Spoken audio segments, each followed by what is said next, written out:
Hi everyone. இன்னைக்கு நம்ம பார்க்கக்கூடிய ப்ராப்ளம் அடுத்து இன்னொரு முக்கியமான கான்செப்ட் அப்படினு சொல்லலாம். If V equal to 100 sin 100t voltage and I அப்படின்றது பாத்தீங்கன்னா 100 sin 100t plus 5/3 pi by 3 milliampere or instantaneous value of voltage and current. So instantaneous value கொடுத்திருக்காங்க. And then the RMS value of voltage and current are respectively.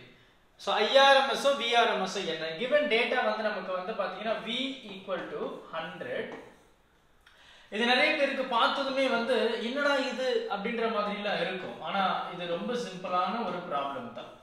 ஆக்சுவலா எனக்கே அப்படிதான் இருந்தது உண்மையை சொல்ல போணும் அப்படினா. நமக்கு வந்து I என்ன சொல்லிருக்காங்க which is 100 sin 100t plus pi by 3 milliampere, right? It's milliampere. So நமக்கு என்ன கேக்குறாங்க அப்படினா VRMS ஓ IRMS ஓ என்ன? RMS value of voltage and current. So IRMS அதில இருந்து எடுக்கலாம், VRMS இதில இருந்து எடுக்கலாம். VRMS உடைய ஃபார்முலா என்னது? VRMS அப்படிங்கறது நம்ம என்ன சொல்லலாம்?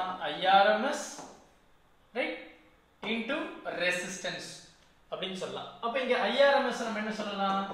IRMS equal to VRMS by resistance அப்படினு எழுதலாம். ஆனா நமக்கு இங்க VRMS தெரியாது, இங்க VRMS தெரியாது, இங்க IRMS தெரியாது. சோ அதுக்காக நான் என்ன பண்ண போறேன் அப்படினா இன்னொரு given டேட்டாவை வச்சு நான் இன்னொரு ஃபார்முலாவை மாத்த போறேன். அப்ப இந்த இடத்துல நமக்கு பாத்தீங்கன்னா இந்த வேல்யூ என்னது? V0 which is peak voltage. இந்த வேல்யூ என்னது? peak current, அதாவது maximum current. அப்ப இந்த maximum current and maximum voltage வச்சு VRMS IRMS நம்ம நிறைய ப்ராப்ளம்ல சால்வ் பண்ணிருக்கோம். அத தான் நான் இப்போ எடுக்க போறேன். அப்ப VRMS equal to right peak voltage by √2 இல்லையா? peak voltage by √2. இன்னும் சிம்பிளா சொல்லணும் அப்படினா I can say this as 0.707 V0. அப்ப IRMS எப்படி எழுதலாம்? IRMS equal to again I0 by √2 or you can also say 0.707 into I0. அப்ப I0 உடைய வேல்யூ நமக்கு கொடுத்திருக்கு maximum current, maximum voltage or peak voltage or peak current we have, right? அப்போ just we are going to multiply it directly. அப்போ 0.707 voltage என்ன கொடுத்திருக்காங்க? 100. அப்ப இதோட 100 மல்டிப்ளை பண்ணா அப்ப ரெண்டு டெசிமல் தள்ளி போய்டும். அப்ப you get 70.7 voltage will be your VRMS.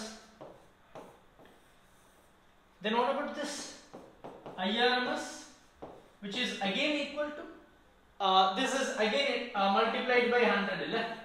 Appo again that becomes your same value 70.7 milliampere, which is given in the question, right? Idu voltage adu milliampere. பொறுமையா பாருங்க. டவுட் எதுனா இருந்தது அப்படினா மறக்காம கமெண்ட் பண்ணுங்க. இது ரொம்ப ஈஸியான ஒரு கான்செப்ட் தான். only thing is we have to think. ரெண்டு மூணு தடவை இந்த மெத்தட்ல இருக்கக்கூடிய ப்ராப்ளம்ஸை நம்ம சால்வ் பண்ணிட்டோம் அப்படின்னா நமக்கு ரொம்ப ரொம்ப ஈஸியா இருக்கும். எடுத்ததுமே ரொம்ப கஷ்டமா தான் இருக்கும் பாத்தீங்க அப்படின்னா, பட் அது மறுபடியும் பார்க்கும்போது you will understand how to solve. So கேள்வியை பார்த்ததும் முதல்ல ரிலாக்ஸ் ஆக முயற்சி பண்ணுங்க, அதுக்கு ப்ராக்டிஸ் கொஞ்சம் பண்ணுங்க, அது போதும். Right? Thank you. Help this with a smile.